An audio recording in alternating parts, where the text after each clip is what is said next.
Okay guys, so today I'm here with a video lecture on the topic called as green chemistry and nanochemistry. So we are done with green chemistry, okay, and within two lectures this is the first lecture, and after one short lecture and we are going to be done with this chapter. Okay guys, so let's start with the topic called as nanochemistry. Basically guys, nanochemistry शुरू करने से पहले what I'm trying to say that कि हमें ये समझना पड़ेगा कि what is nano science and what is nano technology. और nano technology and nano science समझने से पहले you need to have an understanding between science and technology. What is science and what is technology? देखो guys, in this world or in this universe, कोई भी method से, कोई भी study से, कोई भी तरीके से, whenever you are doing, you are learning by any methodology, right?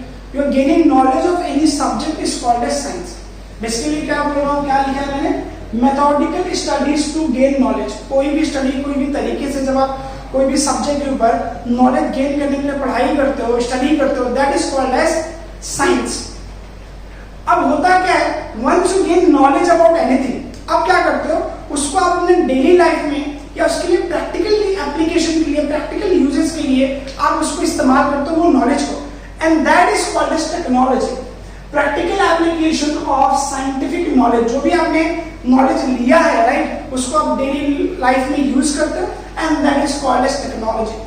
So इसका example क्या है? Example सबसे best है microwaves, X-rays. देखो microwaves को हमने जब study करा, हमें knowledge मिली, तो हमें समझ में आया कि किस तरीके से काम करता है और किस किस रेंज में कहाँ उसको हम लोग इस्तेमाल कर सकते हैं. लेकिन ये कब हुआ? जब आपने उसको सीखा, उसको आपने समझा कि हाँ ये एक्चुअली में क्या है, तो दैट इज साइंस. फिर आपको समझ में आ गया कि हम इसको कहाँ यूज कर सकते हैं, तो हमने उससे क्या बनाया? We made oven. हमने उससे क्या बनाया? अवन बनाया. So this is technology. उसी तरीके से एक्स रेज, जो कि मतलब बोलते हैं ना एक्सीडेंटली डिस्कवर्ड हुआ, जैसे एक्स रेज हो गया, बहुत सारी चीज साइंस में एक्सीडेंटली डिस्कवर होती है, टेफ्लॉन वगैरह ये सारी एक्सीडेंटली डिस्कवर्ड हुई है. So X-rays को जब हमने स्टडी किया तो we came with the technology called as a practical application called as X-ray machine, right? इसी तरीके से science and technology goes hand in hand. अब सवाल ये आता है क्या ये चेंज होता है? No, it doesn't change at all. आपका साइंस कभी चेंज नहीं होता है. It's a fact, it's a truth and it works with the nature, right? X-ray microwave कभी चेंज नहीं हो सकते. But technology do change. ये technology time to time change होता है और according to the time it changes. जैसे कि सबसे बेस्ट एग्जांपल ले लो आपका कंप्यूटर का. चार्ल्स बेबेज ने for the very first time when he invented computers, right, it was doing basic calculation, that's nothing else. But आज के डेट में आपका दुनिया का हर एक काम आपका कंप्यूटर करके देता है. और at that time it was the size of a small house. एक छोटा, मेरी क्लास की इतना ही बड़ा था, राइट? जिसने देखा होगा ही माइट अंडरस्टैंड, जिसने नहीं देखा तो स्मॉल हाउस, स्मॉल किचन कितना बराबर था. धीरे धीरे साइंस जब आगे बढ़ती गई, we started learning about new material, transistors and all, ठीक है. तो धीरे धीरे आपका कंप्यूटर छोटा और छोटा होते गया और आज के डेट में इतना छोटा है कि एक स्मॉल से बैग में इसको आप लेके आ सकते हो, लेके जा सकते हो, लेके ट्रैवल कर सकते हो, and that is called as laptop. और उससे भी छोटा is your mobile. Mobile is nothing but a form of computer itself, right? सारी चीजें आप इसमें कर सकते हो.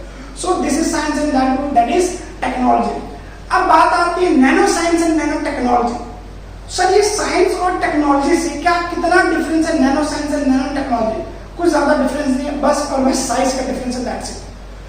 अब साइज में क्या होता है? जब आप स्टडी करते हो, आपने नॉलेज गेन करने के लिए, जैसा हम साइंस में करते हैं, ध्यान से सुना, जब आप स्टडी करते हो साइंस में चीजों को नॉलेज गेन करने के लिए, उसको हम क्या बोलते हैं? उसको साइंस बोलते हैं.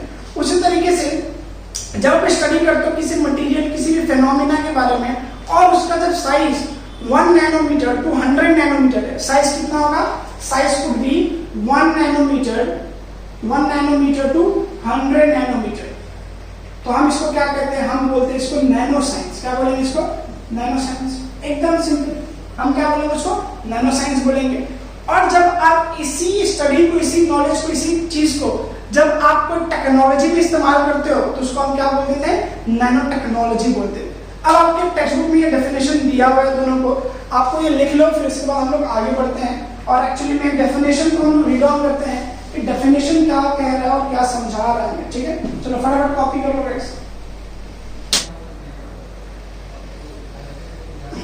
Okay guys, so next topic is what? Nanoscience and nanotechnology. So you might have learned about this कि साइंस क्या होता है, टेक्नोलॉजी क्या होता है, बराबर। अब हम बात करेंगे किसके ऊपर? Nano science and nano technology. Let's see the definition first. Definition आपके टेक्स्ट बुक में क्या लिखा है? देखो बेसिकली मैं बताता हूँ डेफिनेशन क्या लिखा है। Study of phenomena that is the process and manipulation changes and all of materials at atomic level पे, मॉलिक्यूलर लेवल पे, मैक्रोमोलिक्यूलर लेवल पे, scales where properties differ significantly from those at large scale. What they are saying कि it's basically it's in a simple एक sentence में अगर मैं बोलूं, it's a study of materials ranging from 1 nanometre to 100 nanometer, that's it. ठीक है, अब इसको इन्होंने इस तरीके से लिखा है समझाने के लिए कि उसको क्या होगा जब आप इनको स्टडी करते हो 1 नैनोमीटर टू 100 नैनोमीटर स्केल पे, तो इनकी जो प्रॉपर्टी होती है वो ड्रास्टिकली चेंज हो जाती है। जैसे कि सिंपल एग्जांपल आपके टेक्स्ट बुक में भी दिया हुआ है। अगर आप गोल्ड को देखा होगा, आपने ऑब्वियसली देखा ही होगा, तो उसका कलर कैसा होता है? प्योर गोल्ड कलर, उसको गोल्ड कलर ही बोलते हैं, येलोइश कलर होता है, बराबर। लेकिन जब आप उसमें से सिंथेसाइज करके let's say 100 atom, 200 atom, 500 atom और कहीं आप लोगे, तो गाइस उसका कलर चेंज हो जाएगा and that colour would be reddish brown colour का या फिर रेड कलर का आता है। मतलब जितना ज्यादा आपने एटम लिया उस हिसाब से कलर चेंज हो जाता है, लेकिन कभी भी वो येलो कलर का नहीं होता है। तो इस तरीके से उसका कलर चेंज होता है। उसकी thermal properties like melting point, boiling point, उसका मैकेनिकल स्ट्रेंथ चेंज हो जाता है, उसका इलेक्ट्रिकल कंडक्शन चेंज हो जाता है, उसका जो सरफेस एरिया वो भी चेंज हो जाता है, उसका कैटालिटिक प्रॉपर्टी जो होता है वो भी चेंज हो जाता है। तो ये सारी चीजें हम आज पढ़ेंगे। लेकिन बेसिकली होता क्या है, जब आप बल्क मटेरियल से जब नैनो मटेरियल तक जाते हो या नैनो स्केल पे जाकर उनको स्टडी करते हो, तो you see these kind of changes. फिर आप इसको अपने लाइफ में, अपने डे टू डे लाइफ में अप्लाई करते हो and that application is called as nano technology. जैसे कि नैनो टेक्नोलॉजी को यूज करके हम टेक्सटाइल इंडस्ट्री में स्वेट फ्री कपड़े बना सकते हैं, हम रिंकल फ्री कपड़े बना सकते हैं, हम ऐसे कपड़े बना सकते हैं जिसपे डस्ट ना लगे। Learning from the lotus flower, आपने देखा होगा लोटस जो होता है, लोटस फ्लावर जो होता है इंडिया का जो कैपिटल, इंडिया का जो नेशनल फ्लावर है, उसके ऊपर जब पानी जाता है या फिर कोई कीचड़ जाता है तो उसके ऊपर रिंकल फॉर्म होता है, वो कभी भी उसके ऊपर टिकता नहीं हो, रिंकल फॉर्म होकर सर्कुलर शेप में धीरे धीरे वो नीचे गिर जाता है। तो वो क्या होता है, उनके अंदर क्या नेचुरल प्रोसेस है, तो उनके अंदर एक नैनो फिल्म बनती है, एक पतली सी लेयर होती है जो एकदम अपर सरफेस पे होती है और वो आपका एक नैनो मटेरियल से बनता है। ठीक है, ये नेचर में है। आपके बॉडी के अंदर जो भी केमिकल रिएक्शंस होते हैं वो सारे के सारे नैनो रिएक्शंस हैं, नैनो स्केल्स पे होते हैं। आपने देखा होगा बटरफ्लाई, उनके अंदर भी यही चीज है, नैनो टेक्नोलॉजी ही है। तो बेसिकली नैनो टेक्नोलॉजी, बहुत सारे ऐसे साइंटिस्ट लोग का मानना है in this world at present कि नैनो टेक्नोलॉजी जो है कोई इन्वेंशन नहीं है, it was always there in the nature. हमने उसको थोड़ा सा मॉडिफाई किया है, जैसा कि हम हमेशा करते आ रहे हैं। हम यही करते हैं ना, नेचर से सीखते हैं और हम चीजें को करते हैं। जैसे कि आप लोटस फ्लावर से हमने क्या सीखा कि उसके अंदर एक ऐसी फिल्म है जो नैनो टेक्नोलॉजी से बनी है बाय नेचर, उससे हम सीख करके हम आने वाले वक्त में ऐसी टेक्नोलॉजी बना रहे हैं, ऐसा पेंट बना रहे हैं जिसपे कभी भी कोई चीज चिपक ही नहीं सकती। जैसे कि वॉल पे आपने पेंट लगा दिया तो बाय डिफॉल्ट कुछ डस्ट पार्टिकल या कोई खाना पीने कोई भी चीज बच्चे खेलते कूदते कुछ भी करते हैं तो उसके ऊपर चिपक जाता है, but it won't going to stay, right. ऐसे टाइल्स बना रहे हैं जिसपे ये चीजें ना हो। तो बेसिकली हम, वैसे तो मैं एप्लीकेशन जब बताऊंगा तो आपके कान खड़े हो जाएंगे।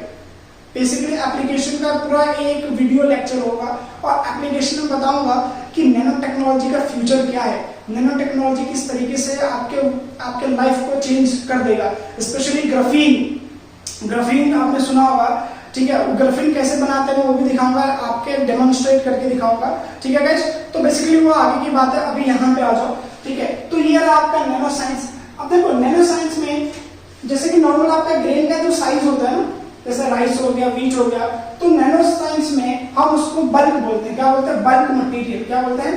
Bulk material. भले से आपको वो छोटा लगे लेकिन नैनो साइंस में उसको बल्क मटेरियल बोला जाता है। ठीक है, अब उसको बल्क मटेरियल को जब आप सिंथेसाइज करके उसको छोटे छोटे पार्ट में कन्वर्ट करते हो, कितना छोटा, देखो कितना छोटा, जब इस बल्क मटेरियल को 10⁻⁻⁶ मीटर का कर दोगे तो भी जो प्रॉपर्टीज है, जो प्रॉपर्टी मैंने बताया आपको, दैट इज कलर हो गया, फिर से उसका सरफेस एरिया हो गया, और भी जो चीजें मैंने बताया कैटालिटिक एक्स वाई जेड, उसका कोई भी प्रॉपर्टी चेंज नहीं होगा गाइस, ध्यान से सुनो, चेंज नहीं होगा। ये नॉर्मल साइज है, वहां से जब ये इतना भी छोटा हो जाएगा तो भी कोई साइज चेंज नहीं होगा, साइज सॉरी प्रॉपर्टीज चेंज नहीं होगी। प्रॉपर्टी कब चेंज होगी? जब ये यहां से फ्लो करके यहां पहुंच जाएगा। ये जब यहां पहुंचेगा तो जाके इसकी प्रॉपर्टी चेंज होगी, और प्रॉपर्टी थोड़ी बहुत नहीं चेंज होगी, पूरा ड्रास्टिकली चेंज हो जाएगी। अब बोलोगे सर ये क्या है, ये किस तरीके से, हमें कैसे समझेगा 10⁻⁻9 मीटर क्या होता है? तो गाइस एकदम सिंपल एक्सप्लेनेशन, देखो ये लिखा आपने 1, 10⁻⁻9 तो नीचे आके 10⁻9 हो जाएगा। अब 9 का मतलब क्या है, इधर 9 0 होना चाहिए, तो 1 0 पहले से 1 लिख दो, 3 4 5 6 7 8 9। बेसिकली इसका मतलब ये होता है कि आपने 1 मीटर को जब ये 1 मीटर को जब आपने 1 मीटर लिया, उस 1 मीटर को ये इतने नंबर के इक्वल पार्ट में डिवाइड करना, इतने नंबर के, दैट इज 1 बिलियन। 1 बिलियन के जैसे मान के चलो, लेट्स से मेरे पास ये जो मेरा ईयरफोन है, ईयरफोन जो है मेरा एंड लेट्स से ये 1 मीटर है, कितने मीटर का है? 1 मीटर का। तो अगर आपको इसको 1 नैनोमीटर निकालना है, क्या कितना निकालना है? 1 नैनोमीटर। तो आप क्या करोगे, इसको 1 मिलियन स्मॉल पार्ट में, इक्वल स्मॉल पार्ट में डिवाइड करोगे, और जो एक छोटा सा स्मॉल पार्ट बनेगा, चाहे वो 1 मिलियन का कोई भी एक पार्ट ले लो, that small part will be called as 1 nanometer. क्या बोलेंगे उसको हम लोग? 1 नैनोमीटर। तो नैनो साइंस की पढ़ाई कहां तक चलती है? 1 नैनोमीटर टू कहां तक चलती है गाइस? 1 नैनोमीटर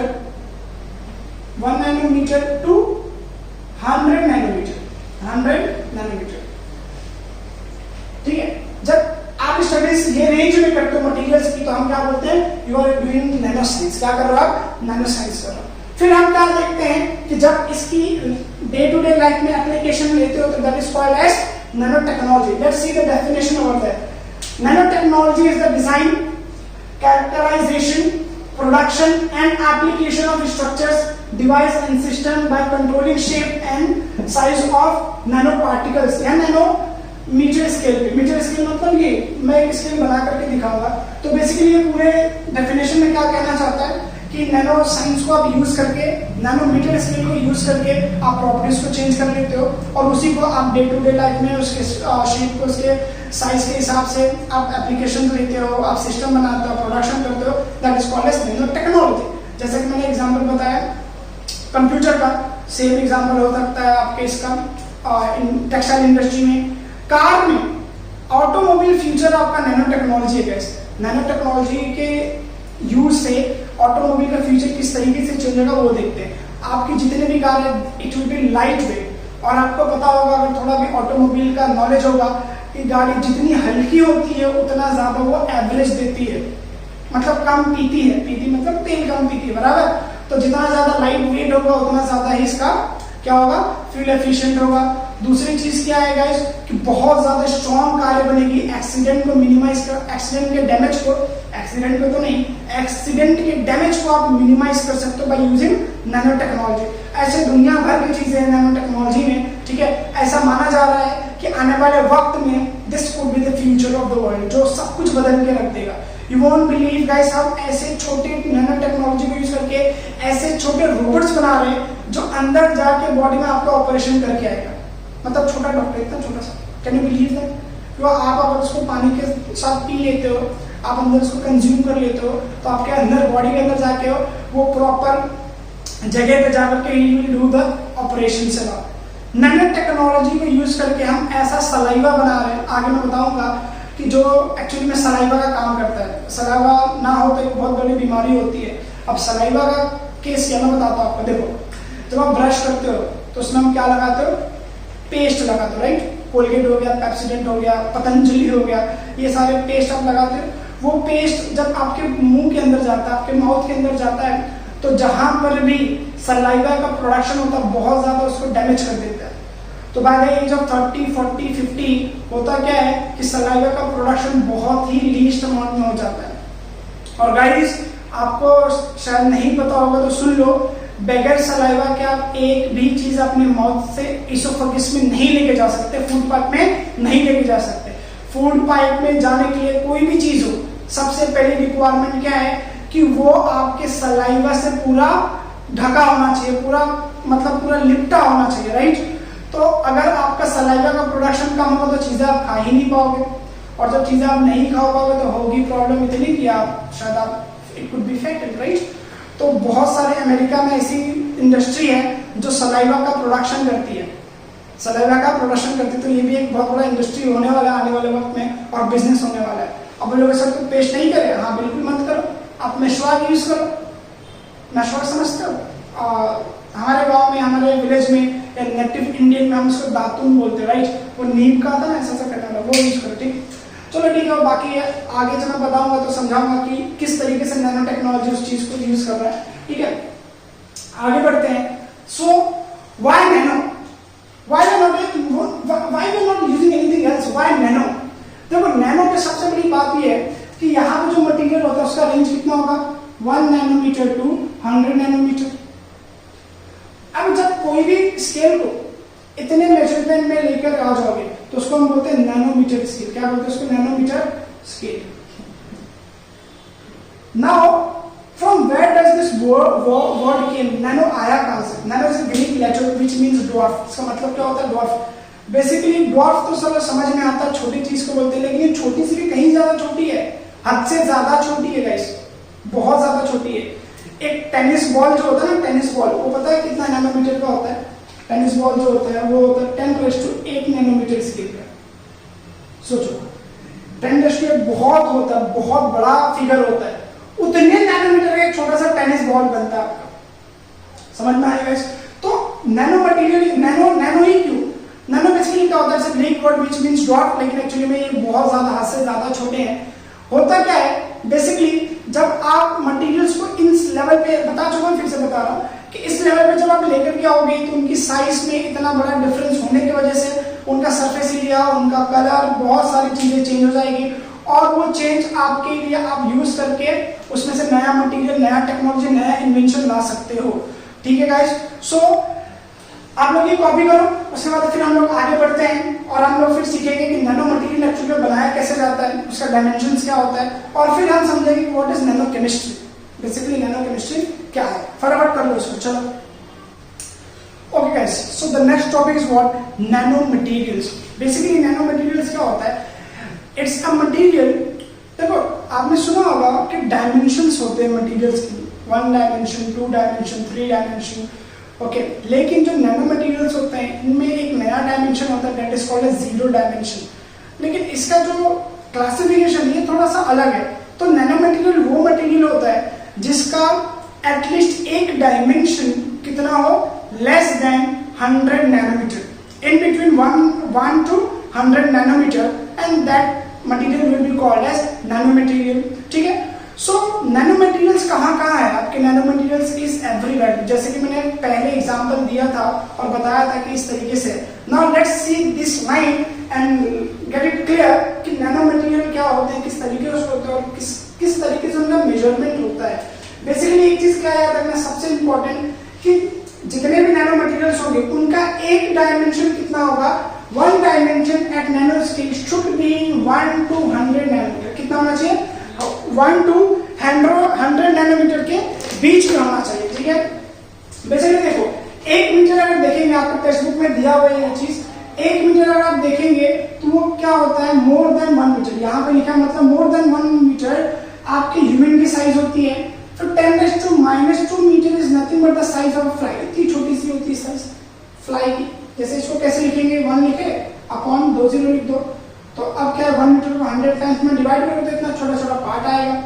10⁻³ को हम बोलते हैं 1 मिलीमीटर। अब देख सकते हो 1 मिलीमीटर में क्या आता है, उससे और भी छोटा हो सकता है, एक छोटा सा डॉट, ठीक है। 10⁻⁴ मीटर में आपके हेयर होता है ना, हेयर का जो डायमीटर होता है वो 10⁻⁴ मीटर पे होता है। 10⁻⁵ और 10⁻⁶ के दरमियान में आते हैं।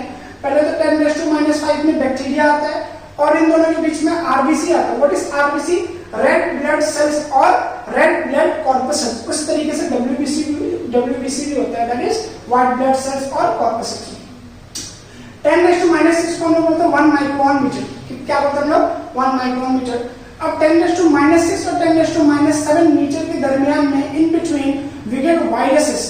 क्या मिलता है? वायरसेस मिलता है। 10⁻⁸ पे आपको एंटीबॉडी मिलता है। 10⁻⁹ which is also called as 1 nanometre we get glucose molecule. एक ग्लूकोज मॉलिक्यूल का क्या होता है, वो 1 नैनोमीटर या नैनो स्केल या नैनो मटेरियल आप बोल सकते हो। Next comes up to be पहला आपका, तो दुनिया का सबसे छोटा एटम कौन सा, ऑब्वियसली हाइड्रोजन एटम। तो हाइड्रोजन एटम का जो मेजरमेंट है वो कितना है, 10⁻⁻10 मीटर। इससे क्या पता चलता है, इससे क्या पता चलता है कि आपका जो नैनो मटेरियल है वो दुनिया के सारे एटम से छोटा है। लेकिन कैंसर सेल भी यही पे आता है, यहाँ पे कैंसर सेल और आपके बैक्टीरिया से या वायरस से या एंटीबॉडी से वो छोटा है। So what is antibodies guys, आपके बॉडी में जो डिफेंस मैकेनिज्म होता है, जो इम्यून सिस्टम के सेल देते हैं, दैट्स कॉल्ड एंटीबॉडी। डिटेल में नहीं जाऊंगा, ठीक है, बिकॉज़ ये मेरा पार्ट नहीं है। Okay guys, so moving ahead, हमने क्या समझ लिया यहाँ पे कि जो नैनो मटेरियल्स होते हैं वो हर एक एटम से बड़े होते हैं, but they are smaller than what, antibody, virus, RBC, bacteria and this human hair diameter, size of the fly, और इंसान की तो बात है, ठीक है। सो आगे बढ़ते हुए हम ये सीखेंगे कि कितने डायमेंशंस है या कितने अलग अलग टाइप के नैनो मटेरियल्स हो सकते हैं। तो पहला होगा आपका 0D वाला, क्या बोलेंगे, first one will be 0D dimension. मैं इसको ऐसे लिखता हूँ, बेसिकली आपके टेक्स्ट में ऐसे लिखा है 0 डायमेंशनल। अब 0 डायमेंशनल क्या होता है, देखो डायमेंशन ऑल टुगेदर 3 होते हैं, राइट, कितने, 3। तो 0 डायमेंशन आपको नैनो स्केल पे देखने मिलेगा, लेकिन 1 डायमेंशन कैसा होता है, मैंने ऐसा लिख दिया, this is called as 1 dimension. क्या बोलेंगे इसको, 1 डायमेंशन। मैं यहां से देखूं तो भी मुझे वही दिखेगा, अगर मैं यहां से देखूं तो भी मुझे वही दिखने वाला है। क्या ये चेंज होगा, नहीं चेंज होगा। तो इसको हम क्या बोलेंगे, 1 डायमेंशन। क्या बोलेंगे इसको, 1 डायमेंशन। अगर आप कोई चीज को देख रहे हो और उसमें 2 पॉइंट ऑफ व्यू है, then it will be called as क्या, 2 डिमेंशनल। क्या बोलेंगे इसको, 2 डिमेंशनल। जैसे कि हम बनाते हैं पैराग्राफ, आपने देखा होगा, ऐसे बचपन में बनाते थे खेलने के लिए, ठीक है। This is 2 dimensional. कैसा ये, 2 डिमेंशनल है। अब जो आपके आंखों से जो भी चीज दिखती है, जैसे बॉटल हो गया, मैं यहाँ दिख रहा हूँ, मोबाइल दिख रहा है, सब कुछ ये सब क्या है, 3 डिमेंशनल है, ठीक है। Okay, back to the topic. हम देखते हैं कि नैनो मटेरियल में कैसे हम इसको डिफाइन करते हैं। तो 0 डायमेंशनल क्या होता है, at least all three dimensions are at 1 to 100 nanometre. इसके दरमियान में है जितने भी डायमेंशन ऑल टुगेदर 3 x, जैसे कि यहाँ पे ले लो, ये हो गया x, ये हो गया y, और एक ऐसा आएगा z। तो ये तीनों डायमेंशन कितने में होंगे गाइस, ये 1 to 100 नैनोमीटर में होंगे। तो इसको हम क्या बोलेंगे, 0 डायमेंशन। इसका बेस्ट आपको अगर मैं एग्जांपल दूं तो नैनो शेल हो गया, नैनो रिंग्स हो गया, क्वांटम डॉट्स हो गए, ये सारी चीजें इसमें आती है, ठीक है। Next one is what called as 1D, that is 1 dimensional. इसमें एटलीस्ट 1 डायमेंशन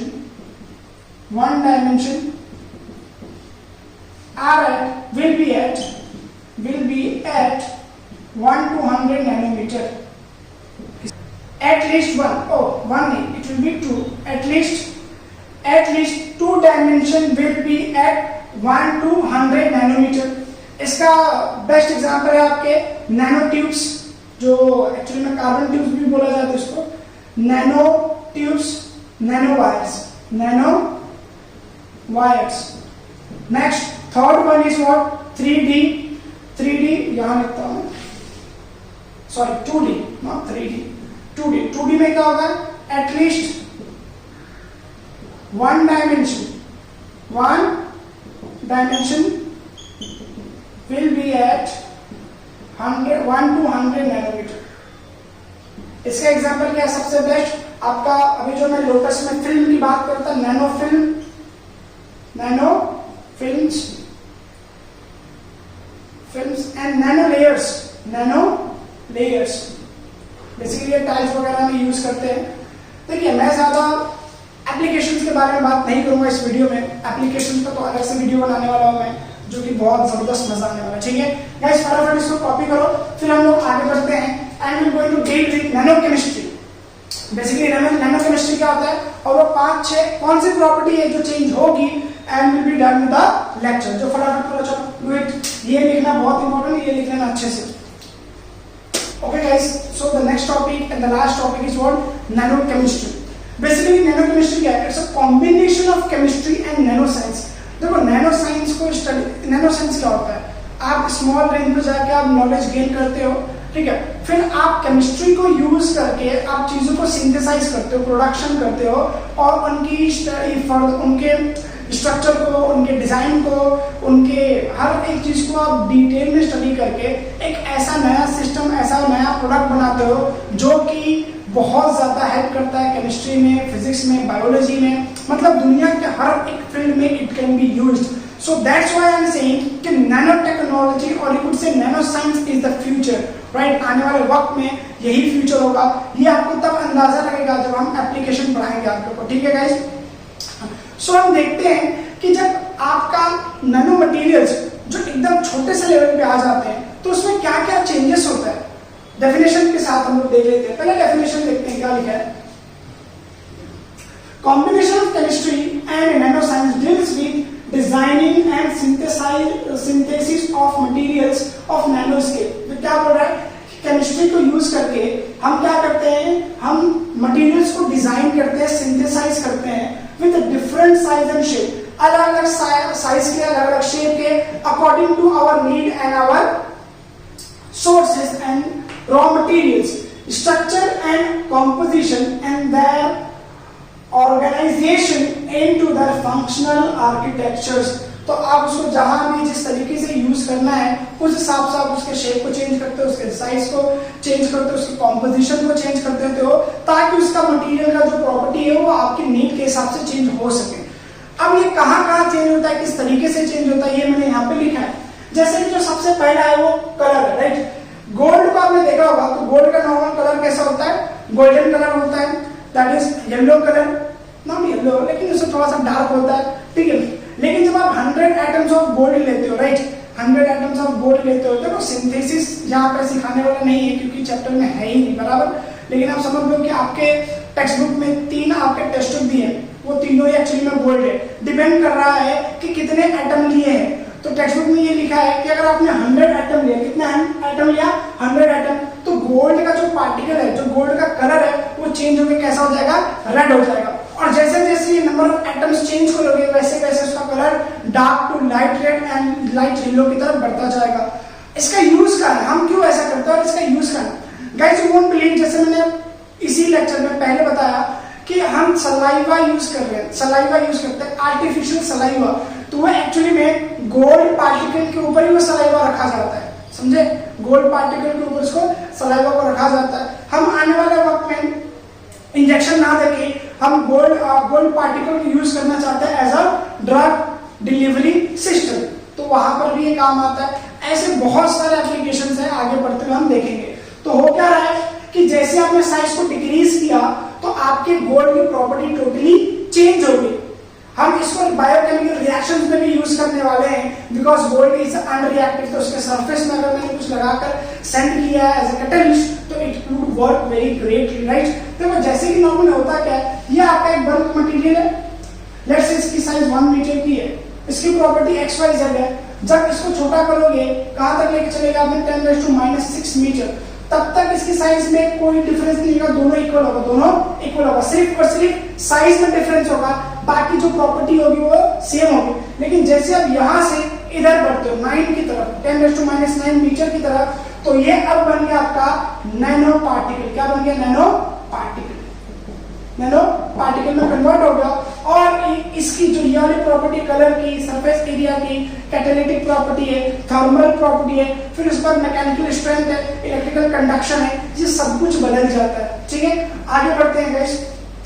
अच्छा एक्चुअली में हुआ क्या गाइस, ज्यादा कुछ नहीं हुआ, it's just a rearrangement of atom. Atom rearrange हुआ है. जैसे कि आप सॉलिड को हीट करते हो तो क्या बन जाता है, वो लिक्विड में कन्वर्ट होता है. तो क्या आपके एटम गायब हो जाते हैं कि वो सॉलिड से लिक्विड में आ जाता है? नहीं, एटम कभी गायब नहीं होते, बस उनका रीअरेंजमेंट होता है, वो एक दूसरे से थोड़ा दूर हो जाते हैं. फिर आप उसको फर्दर जब हीट करते हो तो अब क्या होता है, अब वो लिक्विड में कन्वर्ट हो जाता है. अब और ज्यादा रीअरेंजमेंट हो गया, और ज्यादा वो दूर हो गया.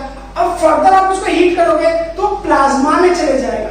तो इससे हो क्या है, जस्ट एंड जस्ट रीअरेंजमेंट हो रहा है. फर्दर हीट करोगे तो कहां चले जाएगा, बोस आइंस्टाइन कंडेंसेट में चले जाएगा तो हो क्या रहा है, रीअरेंजमेंट हो रहा है। उसी तरीके से यहाँ पर भी रीअरेंजमेंट हुआ है, यहाँ पर भी क्या हुआ है, रीअरेंजमेंट हुआ है। अगर यहाँ पे हम सीख लेते हैं कि किस तरीके से इनको रीअरेंज करना है, ये छोटे वाले पार्टिकल्स को जिसको हम नैनो पार्टिकल्स कहते हैं, तो हम एक नया इन्वेंशन कर सकते हैं, एक नई फील्ड बना सकते हैं और इसकी मदद ली जा रही है किससे, केमिस्ट्री से, और इसी को हम बोलते हैं नैनो केमिस्ट्री। सो गाइस आगे बढ़ते हुए हम क्या देखते हैं कि सरफेस एरिया पे क्या इफेक्ट आता है। देखो सरफेस एरिया पे क्या होगा, जो भी नैनो पार्टिकल्स होते हैं ना, उनको छोटा कर आपने तो उसकी साइज तो डिक्रीज हो गई, साइज डिक्रीज हो गई। और केमिस्ट्री में कैसा होता है कि जितना ज्यादा साइज डिक्रीज होगा उतना बेहतर होगा रिएक्शन के लिए। साइज डिक्रीज होता है लेकिन सरफेस एरिया बढ़ जाता है, तो रिएक्शन की जो एक्टिव साइट्स है, रिएक्शन की जो एक्चुअली में जो विजिबल एरिया है वो बढ़ जाता है और इसके वजह से रिएक्शन काफी ज्यादा फास्ट होता है। तो ये ऐसे पार्टिकल्स को हम एज अ कैटलिस्ट भी यूज कर सकते हैं। जैसे कि यहाँ पे क्या लिखा है मैंने, provides more active and reactive sites, product form faster, बहुत जल्दी प्रोडक्ट बन जाता है, can be use as a catalyst की तरह हम इसको यूज कर सकते हैं। जैसे कि आपके टेक्स्ट बुक में एक बड़ा सा बॉक्स बनाया हुआ है, जैसे जैसे वो बॉक्स को छोटा छोटा टुकड़ा करते जाओगे, एक्टिव साइट्स रिएक्टिव साइट्स आपको ओपन अप होते हुए दिखेगा और जितना ज्यादा छोटा होगा उतना ज्यादा रिएक्टिव साइट होगा। ठीक है, आगे बढ़ते हैं। Next is what, catalytic property. जैसे देखो होता क्या है, जैसे आपकी सरफेस एरिया इंक्रीज होगा तो ऑब्वियस सी बात है डिक्रीज क्या हो जाएगा, साइज। साइज जब डिक्रीज करोगे, छोटे छोटे टुकड़े करोगे तो होगा क्या, जैसे सिंपल एग्जांपल, आपने गए मार्केट में आप लेके आते हो इतना बड़ा मटन का टुकड़ा और उसको आपने प्रेशर कुकर में डाल दिया, और आपका एक और दोस्त है उसने भी इतना बड़ा टुकड़ा लेके आया, लेकिन उसने दिमाग लगाया यार ये इतना बड़ा है, कितना टाइम लग जाएगा इसको कुक होने में, तो उसने क्या किया, उसके छोटे छोटे पार्ट कर दिए। अब छोटे छोटे पार्ट करके उसने जब प्रेशर कुकर में डाला तो गलेंगे दोनों, ऐसा नहीं कि गलेंगे नहीं, दोनों कुक होना है।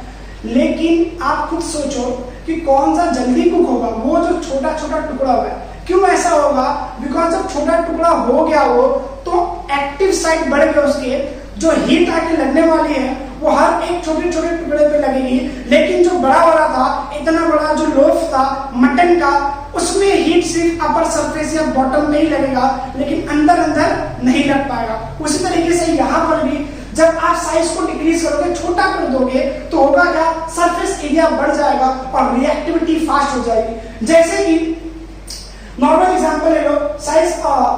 अच्छा एक और चीज है जो सबसे इंपॉर्टेंट है कि जो नैनो पार्टिकल्स वाले कैटलिस्ट होते हैं आप उनको बाद में रिसाइकल कर सकते हो, फिर से उनको बना सकते हो। जैसे कि एग्जांपल है titanium oxide and zinc oxide, ये जो दोनों है हम इनको सनस्क्रीन होता है ना जो आप अपने फेस पे लगाते हो, राइट, उसमें यूज करते हैं। और ये क्या करते हैं, जो सन आ गया उसको रिफ्लेक्ट करते हैं, सन की जो लाइट आती है, सन नहीं आती है, सन की जो लाइट आती है उसको ये रिफ्लेक्ट करते हैं। इस तरीके से आपका जो लेयर है जो आपके क्रीम के नीचे होता है वो प्रोटेक्टेड होता है। ठीक है, आगे देखते हैं आपका जो गोल्ड पार्टिकल है, गोल्ड नैनो पार्टिकल्स, इनको हम ऑर्गेनिक रिएक्टिव में यूज करते हैं, चिप वगैरह में भी यूज करते हैं और सलाइवा के प्रोडक्शन में भी यूज करते हैं। Next is what, thermal property. एक सिंपल एग्जांपल लेते हैं सोडियम का। सोडियम के अगर 1000 एटम्स को एक साथ रखा, उसको आपने मेल्ट करने की कोशिश करी, थर्मल मतलब ये होता है हीट वाली प्रॉपर्टी कौन सी है पार्टिकल के पास, या तो बॉइलिंग पॉइंट या तो मेल्टिंग पॉइंट। तो हम यहाँ पे किसके बारे में डिस्कस कर रहे हैं, बॉइलिंग पॉइंट पे। तो अगर 1000 एटम ऑफ सोडियम को आपने बॉइल किया तो कितने टेम्परेचर पे बॉइल हो जाएगा, ये 288 डिग्री पे, 288 केल्विन पे बॉइल होना शुरू हो जाएगा। लेकिन अगर आपने 10,000 एटम ऑफ सोडियम लिया, क्लस्टर एक्चुअली में हो जाएगा ये, तो वहां पे क्या होगा, व्हाट विल हैपन गाइस, ये 303 पे चले जाएगा। और जैसे हमने बल्क लिया, बल्क मतलब ग्रेन के साइज का छोटा सा, तो it will be having 371 kelvin का melting point, boiling point. Next is what, next आता है आपका मैकेनिकल स्ट्रेंथ। देखो गाइस, जब आपने फॉर एग्जांपल आपके टेक्स्ट बुक में एग्जांपल दिया कॉपर और पैलेडियम का, जब आप कॉपर और पैलेडियम को नॉर्मल स्टेज पे लेते हो तो उसका जो स्ट्रेंथ है वो नॉर्मल है।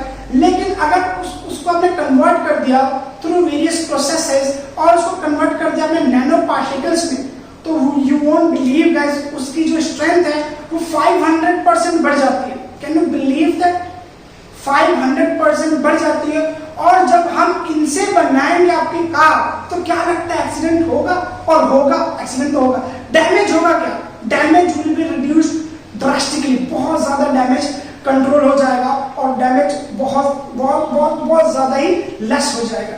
उसके आगे हम बात करते हैं किसकी, कि इलेक्ट्रिकल कंडक्शन का क्या हिसाब किताब है।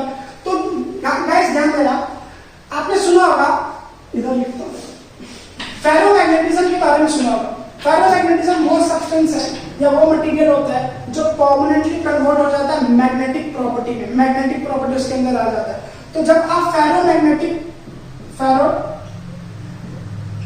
मैग्नेटिक प्रॉपर्टी को, फेरोमैग्नेटिक वाले प्रॉपर्टी वाले एलिमेंट को आपने नैनो पार्टिकल में जब कन्वर्ट किया तो इसको फेरोमैग्नेटिज्म लूज हो जाएगा। क्या हो जाएगा? लूज हो जाएगा। सेमीकंडक्टर समझ में आता है आपको? आपने मेटल वाइज पढ़ा होगा, तो सेमीकंडक्टर्स होते हैं, जैसे कि सिलिकॉन वैली सुना है आपने? सिलिकॉन वैली का मतलब क्या है? वो इंडस्ट्री जो सिलिकॉन चिप के ऊपर बेस्ड है, that's called silicon valley industry. Okay, so semiconductor ये किसमें कन्वर्ट हो जाता है? कंडक्टर में कन्वर्ट हो जाता है। सबसे बेस्ट एग्जांपल है इसका कार्बन के जो नैनोवायर्स, नैनो ट्यूब्स होते हैं, they are the conductors. Carbon is a non metal, non conductor होता है, लेकिन over here it gets converted. तो पहला क्या था? फेरोमैग्नेटिक। दूसरा क्या था? सेमीकंडक्टर। ये दो चीज है गाइस, ये दो चीज है जो एकदम बेस्ट आपको बताती है कि जब आप इनको magnetic property sorry nano particle बनाओगे तो इनमें ये बहुत बड़े डिफरेंसेस दिखेंगे, फेरोमैग्नेटिक और सेमीकंडक्टर्स। तो इलेक्ट्रोलाइटिक कंडक्शन भी चेंज हो जाता है कहां पे आने के बाद? नैनो पार्टिकल्स में बनने के बाद। So I am going to stop the lecture over here. Next period में, नेक्स्ट लेक्चर में लेक्चर बड़ा होने वाला है, बिकॉज इसमें जो प्रोसेस है that is wet chemical process, जहां पे मैं सॉल्ट जेल के बारे में बताऊंगा और डिटेल में बात करेंगे कि नैनो पार्टिकल्स बनाए कैसे जाते हैं। उसके बाद एक दो मशीन के बारे में बात करेंगे जो आपके नैनो पार्टिकल्स को बनाती है, और at the end there will be application and disadvantages and advantages of nano particles. देखो गाइस, जिसके इतने बड़े बड़े एडवांटेजेस हैं, बेनिफिट्स हैं, उसके कुछ तो डिसएडवांटेजेस होगा, राइट? समझे? देखो, साइंस और टेक्नोलॉजी में यही बड़ा डिफरेंस है। Science is always useful because वो तो नॉलेज गेनिंग का प्रोसेस है। Technology can be useful and can not be useful. जैसे हमने न्यूक्लियस के बारे में पढ़ा, यूजफुल है भाई, जरूरी है। अब हमने इसका एडवांटेजेस और डिसएडवांटेज दोनों बताता हूं मैं। अब हमने इसको किस तरीके से यूज किया। कुछ लोग इसको पावर सप्लाई के लिए यूज करते हैं, इलेक्ट्रिसिटी जनरेट करने के लिए, हीट एनर्जी जनरेट करने के लिए। कुछ लोग इससे बम बनाते हैं भाई, एटम बम बनाते हैं, हाइड्रोजन बम बनाते हैं। तो ये हो गया technology which is have advantages and disadvantages. उसी तरीके से आपका नैनो पार्टिकल्स या नैनो टेक्नोलॉजी या नैनो साइंस या नैनो केमिस्ट्री में भी ये दोनों चीजें हैं। और ये एक और भी चीज है that is called as nano pollution. तो नैनो पोल्यूशन भी होता है। ये सब हम बात करेंगे नेक्स्ट लेक्चर में। तब तक के लिए बाय।